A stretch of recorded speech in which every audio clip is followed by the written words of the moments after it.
ప్రభువైన యేసుక్రీస్తు నామమున మీ అందరికీ వందనాలు. ఈరోజు దేవుని కృపను బట్టి మనం ధ్యానించుకోబోయేటువంటి ఒక ముఖ్యమైనటువంటి వాక్య భాగం ఏమిటంటే, చాలామందికి ఉన్న డౌట్ ఏంటంటే, విగ్రహాలు ఎందుకు చేసుకోకూడదు? ఎందుకు చేయొద్దంటారు? విగ్రహాలను అసలు ఎందుకు పూజించకూడదని చెప్తారు. మరి క్రైస్తవులు ఎందుకు విగ్రహాలను పెట్టుకోరు? ఎందుకు పెట్టుకోకూడదని వాళ్ళ దేవుడు చెప్తున్నాడు? ఎందుకు వాటిని మిగిలిన వాళ్ళు చాలామంది విగ్రహాలను ప్రతి ఒక్కరు కూడా అనేక రకాల విగ్రహాలను పెట్టుకొని పూజిస్తూ ఉంటారు, ఆరాధిస్తూ ఉంటారు. అయితే ఇక్కడికొచ్చేసరికి మరి క్రైస్తవులు విగ్రహారాధన చేయరు. ఎందుకు చేయరు?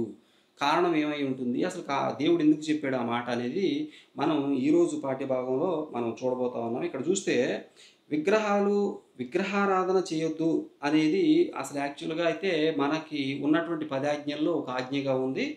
ఈ వాక్య భాగాన్ని మనం చూసినట్లయితే నిర్గమకాండము 20వ అధ్యాయంలో మీరు గమనించొచ్చు. అక్కడ 2 నుంచి నేను చదువుతాను. నిర్గమకాండం 20వ అధ్యాయము 2వ వచనం నుంచి చదువుతాను. అసలు దేవుడు ఎందుకు విగ్రహాలు పెట్టొద్దన్నాడు?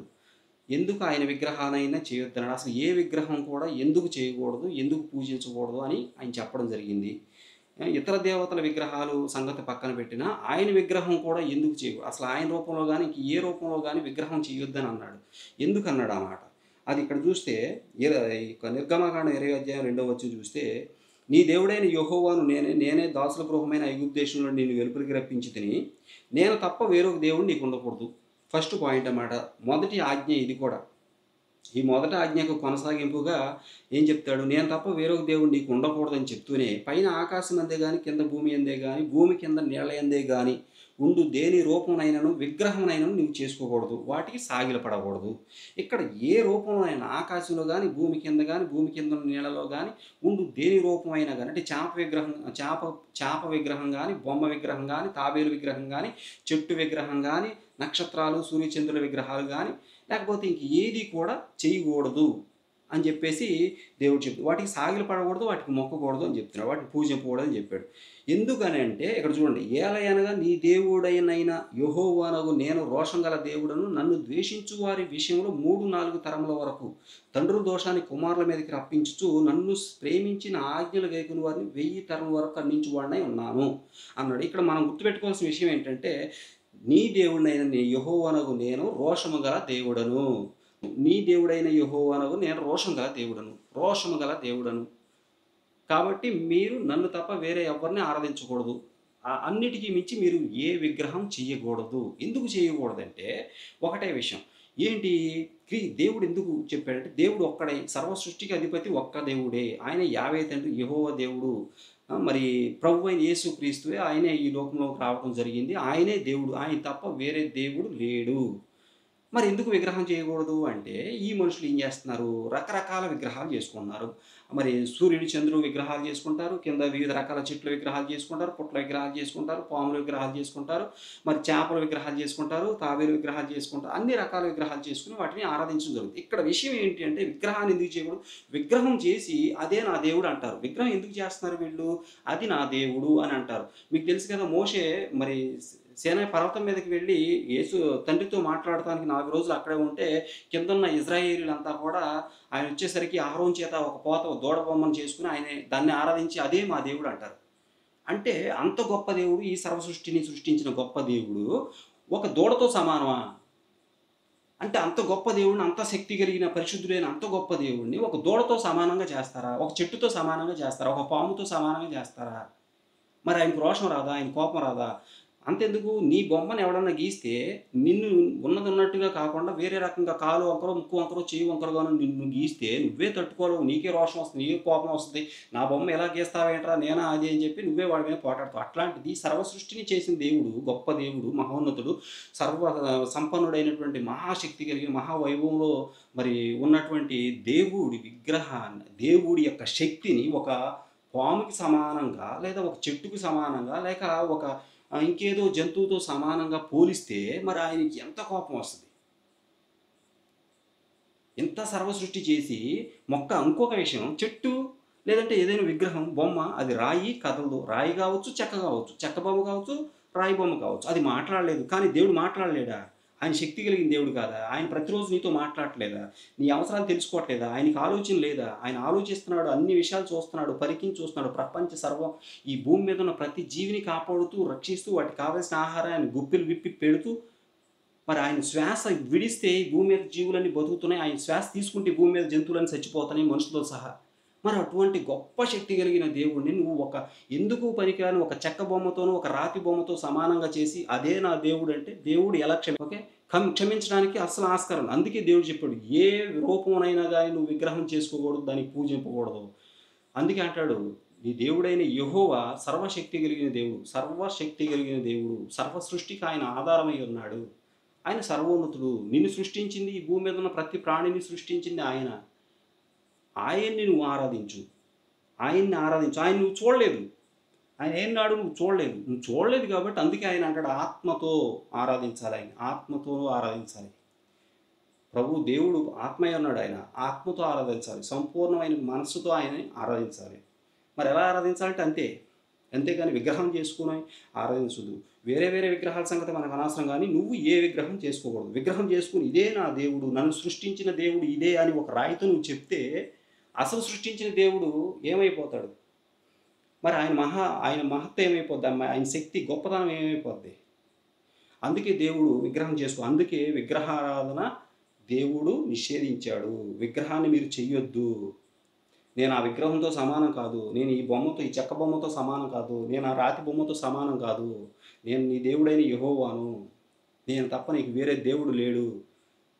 కాబట్టి ఇంకే బొమ్మని ఇప్పుడుకోమని, నేను తప్ప వేరే దేవుడు లేడు అన్నప్పుడు నువ్వు ఆయన ఆరాధించకుండా ఏదో బొమ్మ చేసుకుని ఆరాధించావంటే ఇక దేవుడి శిక్షకి నువ్వు పాత్రుడు అయిపోయినట్లే.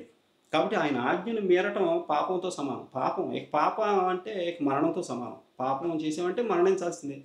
అందుకు దేవుడు చెప్పాడు. ఇంకొకటి దీనికి అనుబంధంగా మరికొన్ని విషయాలు చూద్దాం ఇక్కడ మనం. లేవి కాండం 26వ అధ్యాయం చూద్దాం ఒకసారి. లేవి కాండం 26వ అధ్యాయంలో దేవుడు చెప్పేది ఏంటంటే 26:1లో మీరు విగ్రహములను చేసుకోకూడదు, చెక్కిన ప్రతిమను కానీ బొమ్మను కానీ నిలవబెట్టకూడదు. అది మీరు విగ్రహాలు చేసుకోకూడదు, చెక్కిన ప్రతిమను కానీ బొమ్మను కానీ నిలవబెట్టకూడదు, మీరు సాగిలపడకూడదు, అంటే వాటికి మొక్కకూడదు, ఏదో ఒక రూపంగా చెక్కబడిన రాతిని మీ దేశంలో నిలపకూడదు. నేను మీ దేవుడైన యెహోవాను. అది ఆయన చెప్పేది. ఈ వాక్యం మరి ఈ యొక్క ఆజ్ఞకు అనుబంధంగా ఈ మాటలన్నీ కూడా దేవుడు చెప్తున్నాడు. మీరు అసలు విగ్రహం చేయకూడదు, దానికి మొక్కకూడదు, దానికి సాగిలపడకూడదు, పొరుల దండాలు పెట్టకూడదు మీరు. ఓకే. మరలా ఇంకొక వచనం చూద్దాం. నిర్గమకాండం 34:17వ అధ్యాయం 17వ వచనం చూద్దాం. నిర్గమకాండం 34:17 ఇందులో చూసినట్లయితే ఫ్రెండ్స్, ఇక్కడ పోత పోసిన దేవతలను చేసుకోనవలదు. పోత విగ్రహాలు చేస్తున్నారు ఈ మధ్య. పోత విగ్రహాలు మనుషులు కూడా పోత విగ్రహాలు పోస్తున్నారు. మనుషులు రాజకీయ నాయకులు, లేకపోతే స్వతంత్ర సమరయోధులు, లేకపోతే సంఘ సంస్కర్తలు, ఇంకా రకరకాల బొమ్మలు, దేవతలు, విగ్రహాలు చేసుకుంటున్నారు. పోత పోసిన విగ్రహాలు అసలు మీరు చేయకూడదు. అహరోనుతో మరి ఐగుప్తు నుంచి లక్షలాది జనాన్ని దేవుడు విడిపించి, ఆ ఫరో కబంధ హస్తాల నుంచి విడిపించి తీసుకుని వస్తూ ఉండగా, మరి అహరోను సీనాయి కొండ మీదకి వెళ్ళి మరి దేవునితో మాట్లాడుతూ 40 రోజులు ఉన్నప్పుడు కిందకు వచ్చేసరికి పోత విగ్రహం చేయించుకున్నారు. ఒక దూడని పోత పోయించుకున్నారు. వాళ్ళ దగ్గర ఉన్న బంగారం, చెవులుకున్న దుద్దులు, మరి అన్ని నక్లెస్లు కానీ అన్ని ఇచ్చేసి, ఉంగరాలు అన్నీ ఇచ్చేసి, వాళ్ళ దగ్గర ఉన్న ఇచ్చేసి అహరోనుతో మరి వాళ్ళు ఒక పోత విగ్రహాన్ని చేయించుకున్నారు. దానికి దేవుడు ఎంతగా అంటే, మీలో ఎవ్వరూ కూడా కనాను దేశానికి వెళ్ళరని చెప్పేసి శపించాడు దేవుడు వాళ్ళు చేసిన తప్పుకి. ఇంకా చూడండి, అంత గొప్ప ఉగ్రత అనేది మన మీదకి వస్తుంది అనమాట ఈ యొక్క విగ్రహాలను ఆరాధించడం వల్ల. ఇంకా ద్వితీయోపదేశకాండం 4:23 అధ్యాయం చూద్దాం. ద్వితీయోపదేశకాండం 4:23 చూసినట్లయితే, మీ దేవుడైన యెహోవా మీకు ఏర్పరిచిన నిబంధనను మరిచి నీ దేవుడైన యెహోవా నీకు ఆజ్ఞాపించినట్లు ఏ స్వరూపము కలిగిన విగ్రహమునైనా చేసుకుంటున్నట్లు మీరు జాగ్రత్త పడాలి. మనం పొరపాటును కూడా విగ్రహం చేయకూడదు, జాగ్రత్త పడాలని చెప్తున్నాడు. యెహోవా మీకు ఏర్పరిచిన నిబంధన, అదొక నిబంధన. మీరు ఏ విగ్రహం ఆరాధించకూడదు అనేది నిబంధన. నీ దేవుడైన యెహోవాను నేను తప్ప వేరొక దేవుడు నీకు ఉండకూడదు, మీరు ఏ విగ్రహాన్ని చేయకూడదు అనేది ఒక నిబంధన. దాన్ని మనం తప్పనిసరిగా తూచా పాటించాల్సిందే. లేకపోతే దేవుని ఉగ్రతకి మనం గురవ్వాల్సినటువంటి పరిస్థితి అనేది మనకి రావడం జరుగుద్దనమాట. 23 అలాగే 24 చూడండి. ఏలయనగా నీ దేవుడైన యెహోవా దహించు అగ్నియు రోషం గల దేవుడై ఉన్నాడు. రోషం గల దేవుడు, దహించు అగ్ని అయి ఉన్నాడు. రోషం గల దేవుడై ఉన్నాడు. అంటే అర్థం ఏంటి? ఆయన మాటకి మీరేమంటే ఆయన ఉగ్రత, ప్రచండ ఉగ్రత మన మీద పడిపోద్ది. ఆయన ఆజ్ఞ ఎప్పుడు కూడా మీరకూడదు. ఆదామవ్వల ఆయన ఆజ్ఞని మీరబట్టే ఆయనకి దూరం అయిపోయారు. పండు తినటం తప్పేం కాదు కదా అని అనుకుంటారు సాధారణంగా జనమైతే. కానీ అది కాదు. దేవుని విషయం. దేవుని నుంచి ఒక మాట వచ్చిందంటే అది మానవులకి అదొక శాసనం అంతే. అదొక ఆజ్ఞ అంతే. దాన్ని పాటించి తీరాలి. అది చిన్నదా పెద్దదా కాదు. దేవుని మాట అంతే. దేవుని మాట అందుకే నేను మొన్న చెప్పుకున్నాం కదా! దేవుని మాట వింటేనే మన జీవితంలో వృద్ధి, అభివృద్ధి అనేది మనకు రాదు. ఆశీర్వాదం అది. దేవుని వాక్యము లేకపోతే దేవుని మాట, దేవుని ఆజ్ఞ అనేది మనకు ఆశీర్వాదం. దాన్ని అనుసరించాలి. దాని నుంచి దూరంగా పారిపోకూడదు. దాన్ని మీరకూడదు. ఆ! ఇంకేం చెప్తున్నాడు? నీ దేవుడైన యెహోవా దహించు అగ్నియు రోషం గల దేవుడై ఉన్నాడు. అందుకే ప్రతి బొమ్మని ప్రతి దాని పేరు మీద, ప్రతి జంతువు పేరు మీద ఒక విగ్రహాన్ని చేసి ఆరాధిస్తారు. ప్రతి జంతువు పేరు మీద. మరి ఆ జంతువా దేవుడంటే? ఆయన దేవుడు జంతువుతో సమానమా? కాదు కదా! అట్లా చేస్తారు. అందుకని ఆయనకు రోషం పుట్టిస్తారు ఆ విధంగా చేసి. ఇంకొకటి, మీరు మీ పిల్లలను, పిల్లల పిల్లలను కని ఆ దేశమందు బహుకాలం నివసించిన తర్వాత మిమ్మును మీరు పాడు చేసుకొని ఏ స్వరూపం కలిగిన విగ్రహమునైనను చేసి నీ దేవుడైన యెహోవాకు కోపం పుట్టించి ఆయన కన్నుల ఎదుట కీడు చేసిన యెడల మీరు ఈ యొర్దాను దాటి స్వాధీనపరచుకోబో దేశములో ఉండకుండా త్వరలోనే బొత్తిగా నశించిపోదురని భూమి ఆకాశములు మీ మీద సాక్షులుగా ఉంచుతున్నాను. చూడండి, విగ్రహం చేస్తున్నాడంటే ఇక్కడ ఏంటో చిన్న విషయం ఏం కాదు. ఆ విగ్రహం చేసావు నువ్వు అని చెప్పడానికి సాక్ష్యంగా భూమి ఆకాశాలను పెట్టాడంట దేవుడు నీ మీద సాక్ష్యంగా. భూమి నుంచి ఆకాశం తప్పించుకోగలమా? మనం భూమి మీద ఉన్నాం, పైన ఆకాశం ఉంది. ఆ రెండింటిని మన మీద సాక్షులుగా పెట్టాడంట. మీరు ఎప్పుడైనా విగ్రహం జోలికి వెళ్ళారంటే కీర్తన 115వ కీర్తన 4 నుంచి చూడండి ఒకసారి. 115వ కీర్తన 4. వారి విగ్రహములు వెండి బంగారువి, అవి మనుష్యుల చేతి పనులు. వాటికి నోరుండియు పలకవు, కన్నులుండియు చూడవు, చెవులుండియు వినవు, ముక్కులుండియు వాసన చూడవు, చేతులుండియు పట్టుకొనవు, పాదములుండియు నడవవు, గొంతుకుతో మాట్లాడవు. వాటిని చేయువారును వాటి యందే నమ్మిక ఉంచు వారందరూ వాటి వంటి వారై ఉన్నారు. ఇశ్రాయేలుని యెహోవాను నమ్ముకొనుడి, ఆయన వారికి సహాయము, వారికి కేడెము. అహరోను వంశస్థులారా, యెహోవాను నమ్ముకొనుడి, ఆయన వారికి సహాయము, వారికి కేడెము. యెహోవాయందు భయభక్తులు గల వారులారా, యెహోవాయందు నమ్మికించుడి, ఆయన వారికి సహాయము, వారికి కేడెము. యెహోవా మమ్మను మర్చిపోలేదు, ఆయన మమ్మను ఆశీర్వదించును. ఆయన ఇశ్రాయేలుని ఆశీర్వదించును, అహరోను వంశస్థులను ఆశీర్వదించును. చూడండి, విగ్రహాలు ఏమి చేయరు. అవి నోరుండి మాట్లాడలేవు, చేతులుండి వాటి పనులు చేయలేవు, కాళ్ళుండి కదలలేవు. కానీ దేవుడు నీ మాట వింటాడు. నీవు ప్రార్థిస్తే నీ మాట ఆలకిస్తాడు. నీ అవసరాలు తీరుస్తాడు. నిన్ను స్వస్థపరుస్తాడు. నిన్ను శత్రువుల నుంచి తప్పిస్తాడు. నీ యొక్క సరిహద్దులు విశాలపరుస్తాడు. నీకు ఆరోగ్యం అనుగ్రహిస్తాడు. సంపూర్ణ ఐశ్వర్యం అనుగ్రహిస్తాడు. నీకు గొప్ప ఆశీర్వాదం ఇస్తాడు. ఆయన నిన్ను పాపం నుంచి విడుదల కలిగించి తన రాజ్యానికి నిన్ను వారసునిగా చేసుకుంటాడు. అటువంటి గొప్ప దేవుడు, శక్తి కలిగిన దేవుడిని మనం ఎందుకు పనికిరాని నీచమైన, తుచ్చమైనటువంటి విగ్రహాలు ఒక బొమ్మతో పోల్చడం ఏమాత్రము అది సమంజసం కాదనమాట. దేవుని యొక్క రోషానికి అది కారణమవుతుంది. కాబట్టి జాగ్రత్తగా ఉండాలి. తర్వాత ఇంకొకటి, మరి యెషయా 40వ అధ్యాయము చూసినట్లయితే 18 నుంచి మీకు చాలా గొప్ప విషయం తెలుస్తుంది. 40వ అధ్యాయం 18వ వచనం ఒకసారి చూద్దాము. 40:18 ఇక్కడ ఏమని ఉంది? కావున మీరు ఎవరితో దేవుని పోల్చుదురు? ఏ రూపమును ఆయనకు సాటి చేయగలరు? విగ్రహం చూడగా శిల్పి దాని పోతపోయిను, కంసాలి దాన్ని బంగారు రేకులతో పొదుగును, దానికి వెండి గొలుసులు వేయును.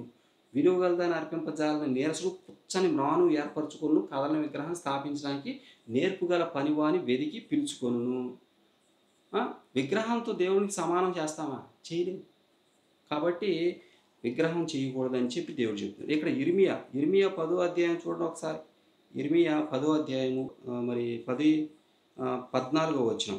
ఇక్కడ చూడండి, తెలివిలేని ప్రతి మనుష్యుడు పశుప్రాయుడు, పోతపోయు ప్రతివాడును తాను చేసిన విగ్రహం బట్టి అవమానం పొందుచున్నాడు. అతడు పోత పోసినది మాయారూపం, అందులో ప్రాణమేమీ లేదు. అందులో ప్రాణమేమీ లేదని చెప్పేసి చెప్తున్నారు ఇర్మియా. ఇకపోతే రోమా పత్రిక 1:23 చూద్దాం. రోమీలకు రాసిన పత్రిక 1:23. వారు అక్షయుడగు దేవుని మహిమను క్షయమగు మనుషుల యొక్కయు పక్షుల యొక్కయు చతుష్పాద జంతువుల యొక్కయు పురుగుల యొక్కయు ప్రతిమా స్వరూపంగా మార్చిరి. చూడండి, అక్షయుడు అంటే క్షయం లేనివాడు, ఎప్పటికీ జీవించి ఉండేటువంటి దేవుణ్ణి, ఆయన మహిమను క్షయమైపోయే మనుష్యుల రూపంలోకి, మరి చాలా విగ్రహాలు మనుషుల రూపంలో ఉన్నాయిగా, ఆయన మనుషుల రూపంలో విగ్రహాలని దేవుడని అంటున్నారుగా, పూజిస్తున్నారుగా. మరి ఆ మనుషులు చనిపోతారుగా, మనిషి అనేవాడు ఖచ్చితంగా చనిపోతాడు కదా, అంతరించిపోతాడుగా, మనిషికి మరణం ఉంది కదా కదా. మరి అటువంటి మరణం ఉన్న మనిషి విగ్రహంతో, మనిషి రూపంలో ఉన్న విగ్రహంతో మరణం లేని మహా తేజస్సులో ఉండి నిత్యము నిన్న నేడు నిరంతరం రేపు కూడా ఏకరీతిగా ఉండే దేవుని శక్తితో ఆయన మహిమతో సమానంగా చేయటం మరి దేవుడు మెచ్చుకుంటాడా? మెచ్చుకోడుగా. ఇంకొకటి ఇంకేం చెప్తున్నాడు చూడండి, క్షయమగు మనుషుల యొక్క పక్షుల యొక్క, కొంతమంది దేవుళ్ళు పక్షుల రూపంలో కూడా ఉన్నారు. ఇక్కడ విషయం ఏంటంటే దేంతో చేస్తున్నారు అనేది కాదు, ఒకటి చేసి మనిషి అది దేవుడు అంటున్నాడు. దేవుడు ఒక్కడే నిజమైన దేవుడికి మరి రోష కారణం, అది రోషం వస్తుంది. ఎప్పుడు కూడా అలా చేయకూడదు. పక్షుల యొక్కయు చతుష్పాద జంతువులు అంటే 4 పాదాలున్న జంతువులతో సమానం. 4 పాదాలున్న జంతువులు కూడా దేవుళ్ళు అంటున్నారు తెలుసా? చాలా విగ్రహాలు ఉన్నాయి అట్లా. మరి అట్లా పురుగులు, కొన్ని పురుగులు, పాము పురుగేగా, పాము కూడా పురుగే, మరి దాన్ని కూడా దేవుడని విగ్రహం చేస్తున్నారుగా. అలాంటి ప్రతిమా స్వరూపాలుగా మారుస్తున్నారు. దేవుడు అక్షయుడు, ఆయన క్షయం లేనివాడు, ఆయనకి మరణం లేదు, నిత్యము జీవించేటువంటి మహాశక్తి కలిగిన దేవుడు. ఈ సర్వ సృష్టిని, ఈ భూమండలంతో మాత్రమే కాదు, ఈ విశ్వాన్ని నడిపిస్తున్న దేవుడు, సృష్టించిన దేవుడు. ఈ విశ్వంలో ప్రతి ప్రాణికోటికి ఆయనే ఆధారం. అటువంటి దేవుని మహిమను ఇట్లాంటి మొక్కలు, జంతువులు, పురుగులు, మనుషుల రూపాలతో సమానంగా చేయటం అస్సలు తగదు. ఇకపోతే యాక్ట్స్, అపోస్తుల కార్యాలు చూద్దాం. అపోస్తుల కార్యాలు 17:29 వచనం ఒకసారి చూద్దాం. అప్పుడు చూడండి, కాబట్టి మనం దేవుని సంతానమై ఉండి మనుష్యుల చమత్కార కల్పనల వల్ల మలచబడిన బంగారమైనను వెండినైనను రాతినైనను దేవత్వం పోలి ఉన్నదని తలంపకూడదు. అది ఇక్కడ చెప్తుంది ఏంటంటే, దేవుని సంతానం మనం, దేవుడు తన రూపంలో మనం చేశాడు, ఆయనే మనల్ని కన్నాడు, ఆయన స్వహస్తాలతో మనం నిర్మించాడు, ఆయన జీవవాయువునిస్తేనే మనం బ్రతికాము, మనం మనుషులుగా మానవ రూపంలో మనం తిరుగుతున్నాము. మనకు ఆయన గుప్పిలు విప్పి ఆహారం ఇస్తున్నాడు, మన ప్రార్థనలకు ఆయన చెవియొగ్గుతున్నాడు, మన విన్నపాలు మన్నిస్తున్నాడు, మనకి సమాధానం ఇస్తున్నాడు, నిత్యము సాతాను శోధన నుంచి, శత్రువుల వారి నుంచి కాపాడుచు మనల్ని ఆయన తన యొక్క కౌగిల్లో మనల్ని దాచుకున్నాడు. మన కోసం ప్రాణం పెట్టగలిగినంత గొప్ప దేవుడు ఆయన, మన కోసం ప్రాణం పెట్టి మరణించాడు. ఆయన ఈ లోకానికి వచ్చి తన మహిమను వదులుకొని ఈ లోకానికి వచ్చి క్రీస్తు ప్రభు రూపంలో ఆయన మన కోసం మరణించిన అంత గొప్ప దేవుడు. మనం ఆయన సంతానమై ఉండి మనుషులు చమత్కారంగా కొద్దిగా కళను ఉపయోగించి చెక్కిన విగ్రహాలను, అంటే బంగారంతో చేస్తారు, వెండితో చేస్తారు, రాతితో అంటే రాయితో చేస్తారు, చేసినటువంటి విగ్రహాలను దేవత్వం పోలి ఉన్నదని ఆలోచించకూడదు. ఇప్పుడు అమ్ము ఇది దేవుడే అని అనుకోకూడదు. బంగారు విగ్రహం ఉంది దాని దేవుడు అనకూడదు, వెండి విగ్రహం ఉంది దాని విగ్రహం దేవుడు అనకూడదు, రాతి విగ్రహం ఉంది దేవుడు అని అనకూడదు, తలంచకూడదు అంటున్నాడు. ఓకే, మరి ఇంకా చూడండి ఇక్కడ ఏం చెప్తున్నాడు, ద్వితీయోపదేశకాండం 27 లాస్ట్ అధ్యాయం వచ్చిన ఇది, ద్వితీయోపదేశకాండం 27:15 ఒకసారి చూద్దాం. మలిచిన విగ్రహమునే గాని పోత విగ్రహమునే గాని చేసిన చాటున నుంచువాడు శాపగ్రస్తుడని ఎలుగెత్తి ఇశ్రాయేలులందరితో చెప్పగా ఆమేన్ అనవలెను. చూసారా, విగ్రహము ఎంత ప్రమాదం అంటే, అందుకే దేవుడు ఆయన గొప్ప దేవుడు, సజీవుడైన దేవుడు, శక్తి కలిగిన దేవుడు, మహోన్నతుడు, మహా పరాక్రమశాలి ఆయన. మరి సమస్తం ఎరిగినవాడు, సమస్త సృష్టికర్త, మనుషుల హృదయాలతో సహా ఆయనకి ప్రతి తెలుసు. మరి అంత గొప్ప దేవుడు ఈ సర్వ సృష్టిని సృష్టించి దీన్ని మరి శూన్యంలో నిలిపినటువంటి గొప్ప దేవుడి మహిమను తుచ్చమైనటువంటి విగ్రహాలతో, ఏదో పక్షి బొమ్మ, లేదో మనిషి బొమ్మ, నశించిపోయేటువంటి మరణించేటువంటి మనుషులు, పక్షులు, జలచరాలు, మరి భూచరాలతో పోల్చి వాటి విగ్రహాలు చేసి ఇదే దేవుడు అంటే దేవుని రోషానికి, ఆయన కోపానికి, ఉగ్రతకు తప్పనిసరిగా కారణమవుతాం అన్నమాట. కాబట్టి అటువంటి మహాపాతకం మనం కట్టుకోకూడదు. దేవుడి వాక్యం దీవించును గాక. పరిశుద్ధుడైన దేవ, పరమ తండ్రి, ఈ యొక్క వాక్య భాగంలో ప్రభువా నీవు మహా గొప్ప దేవుడు, శక్తి కలిగిన దేవుడు, సర్వోన్నతుడు ప్రభువా, నీకు సాటి మరేదీ లేదు. నీవు మహా గొప్ప దేవుడు, నీవు నీతి న్యాయములను అనుసరించి ప్రభువా మనుషుల యొక్క కోరికలు తీర్చి, వారి యొక్క కష్టములు తీర్చి, వారిని పోషిస్తూ, వారిని కాపాడుతూ, సాతాను శోధన నుంచి రక్షిస్తూ, ఈ శూన్యంలో ఈ యొక్క గొప్ప విశ్వాన్ని నీ యొక్క మాట ద్వారా సృష్టించి, సమస్తమును నీవనుకున్నట్టుగా జరిగిస్తూ, ప్రభువా ఈ యొక్క జీవరాశికి ఆధారమై ఉనికి పట్టుగా నీవు ఉండి నడిపిస్తున్నటువంటి మహాశక్తి కలిగిన దేవుడు, నిన్న నేడు నిరంతరం ఏకరీతిగా మరణం లేకుండా సజీవుడిపై నిలిచిన గొప్ప దేవుడు, నిన్ను ఎందుకు పనికిరాని తుచ్చమైన పాముల విగ్రహాలతోనూ, పక్షుల విగ్రహాలతోనూ, మరి మనుషుల విగ్రహాలతోనూ, చేపల విగ్రహాలతోనూ పోల్చి నీ యొక్క మహిమను తగ్గించటం మహాపాతకం. అటువంటి పాతకం మేము ఎన్నడూ కూడా చేయము, చేయబోము.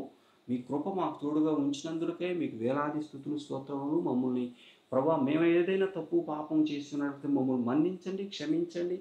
మమ్మల్ని మీరు హత్తుకొనండి. మమ్మల్ని ప్రభా మీ యొక్క చల్లని చూపు చేత, మహా కరుణ చేత, మీ యొక్క కృప చేత మమ్మల్ని క్షమించి మన్నించమని, మాకు తోడుగా నిత్యం ఎల్లవేళ మీరుండి మమ్మల్ని నడిపించమని, మా ప్రార్థన ఆలకించమని యేసు పరిశుద్ధ నామములో అడిగి వేడుకుంటున్నాం పరమ తండ్రి. ఆమేన్. హల్లెలూయా.